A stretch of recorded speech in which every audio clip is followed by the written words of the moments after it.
बच्चों, आज जो 6 क्लास में हम पाठ पढ़ेंगे उसका नाम है आओ फिर से दिया जलाएं। ठीक है, क्या नाम है? आओ फिर से दिया जलाएं। जो इसके कवि हैं वो हैं अटल बिहारी वाजपेयी। ठीक, अटल बिहारी वाजपेयी। ठीक है, जानते होंगे आप, ये हमारे देश के प्रधानमंत्री भी रहे हैं और इन्होंने ये कविता लिखी है। ठीक है, चलिए तो अब हम पढ़ते हैं इनकी कविता। मैं यहाँ इसकी पद पंक्तियाँ लिखूंगी और उनका जो भावार्थ है वो मैं आपको समझाऊंगी। ठीक है, आपको समझ के ही उसको लिखना है। देखिए, पहली पंक्ति है, भरी दोपहरी में अंधियारा। भरी दोपहरी में अंधियारा अर्थात सूरज परछाई से हारा। दोनों पंक्ति लिख देती हूं। सूरज परछाई से हारा।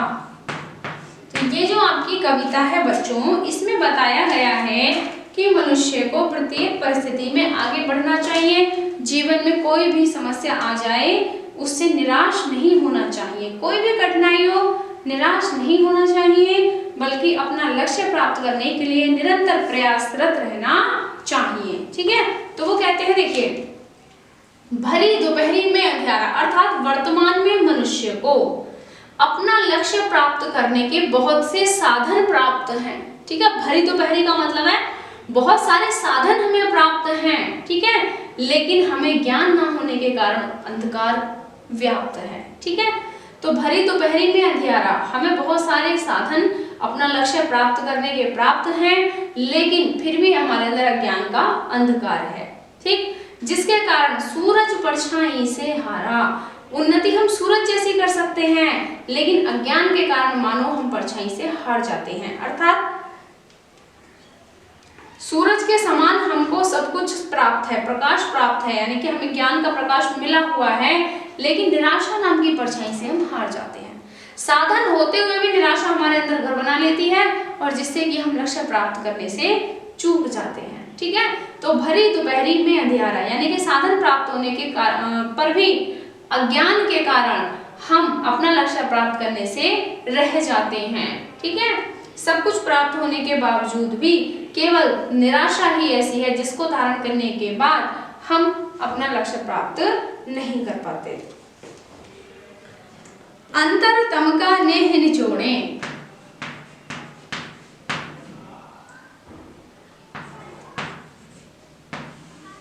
अंतर तम का नेह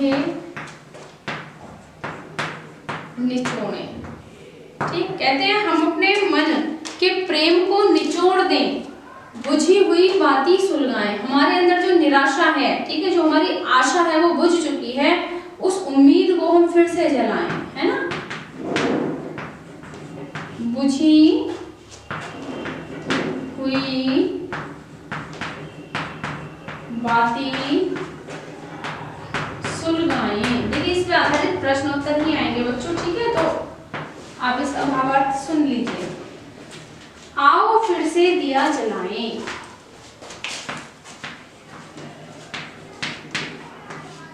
आओ फिर से दिया जलाएं। ठीक है, तो कवि कहते हैं कि अपने हृदय के स्नेह को निचोड़कर, ठीक है, हम आशा के दिए को फिर से जलाएं, है ना। बुझी हुई बातें सुलगाएं, जो आशाएं हमारी बुझ चुकी हैं उनको हम फिर से सुलगाएं। ठीक है, तो देखो आगे, आओ फिर से दिया जलाएं, कि आओ हम फिर से उम्मीद के दिए जलाएं। अब अगली पंक्ति हम पढ़ेंगे।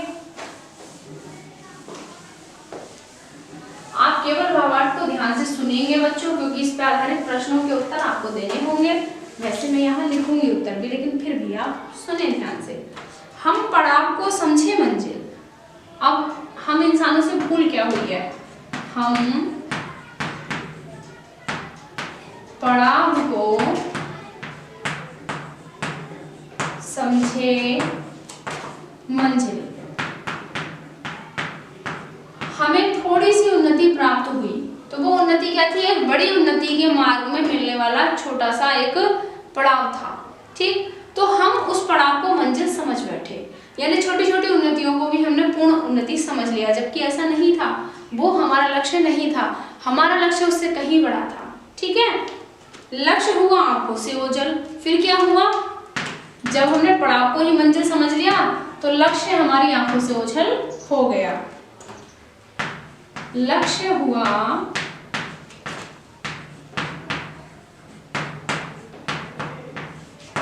आंखों से ओझल।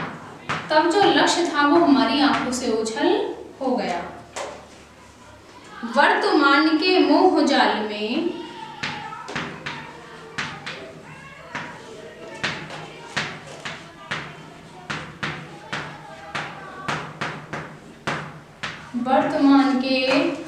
मोह जाल में आने वाला कल न भुलाएं।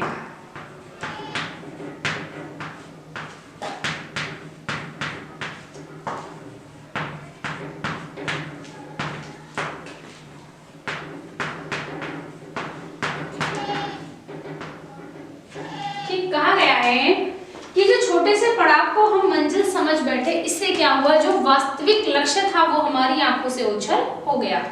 तो वर्तमान के मोह जाल में फंसकर हम अपने आने वाले कल को न भुलाएं, क्योंकि जो हमारा आने वाला कल है वो हमारे लिए बहुत महत्वपूर्ण है। ठीक है, तो वर्तमान के मोह में हम इतना ना फंसे कि हम अपने आने वाले कल को ही भूल जाएं।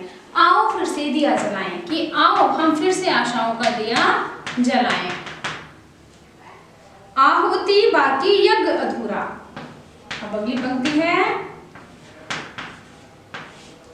आहुति बाकी, यानी जो यज्ञ की आहुति है वो अभी शेष बची हुई है, यानी कि देश के लिए अभी हमें बहुत कुछ करना है, अभी बचा हुआ है। यज्ञ अधूरा, अभी जो हमारा यज्ञ है, उन्नति रूपी यज्ञ, वो अधूरा है। अभी हमें बहुत कुछ करना है देश के लिए, है ना। अपनों के विघ्नों ने घेरा, जो हमारे अपने हैं वही विघ्न उपस्थित करते हैं हमारे मार्ग में। तो अपनों के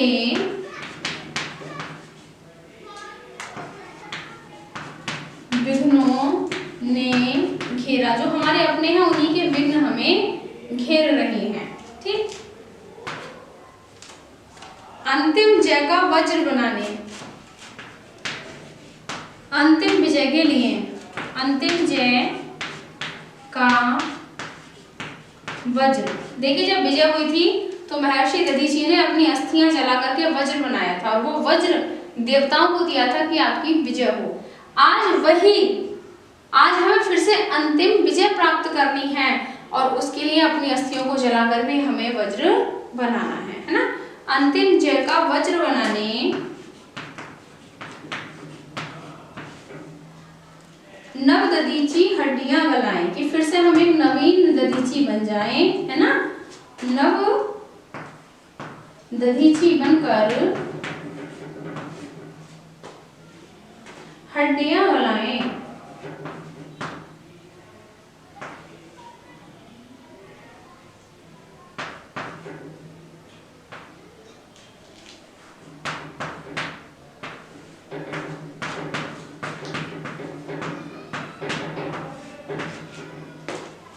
कि हम फिर से एक नवीन दधीचि बन जाएं और देश के लिए अपनी हड्डियों को गलाकर फिर से एक नया वज्र बना लें, और उस वज्र के द्वारा हम अंतिम विजय प्राप्त कर लें।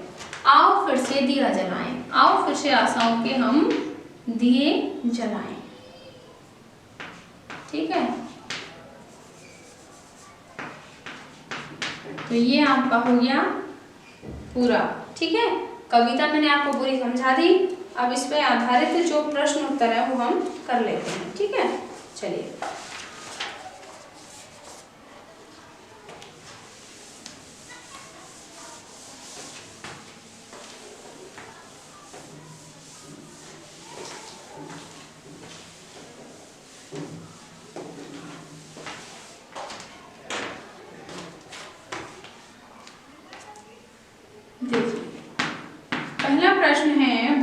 दोपहरी से कवि का क्या आशय है?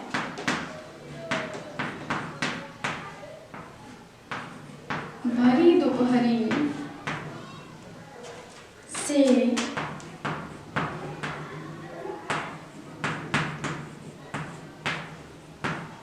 कवि का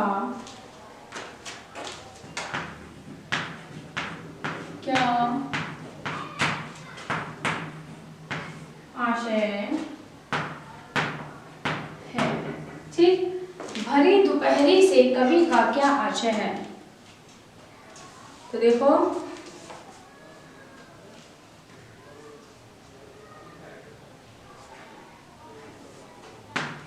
उत्तर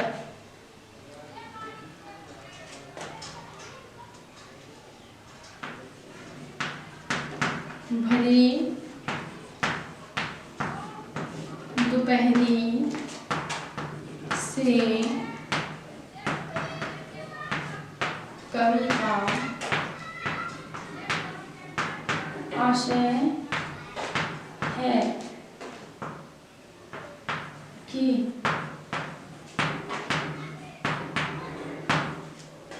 वर्तमान साधनों से युक्त है।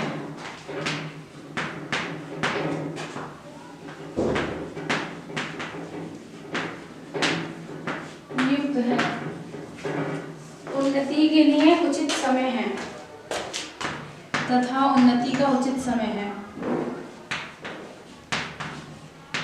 उन्नति का उचित समय है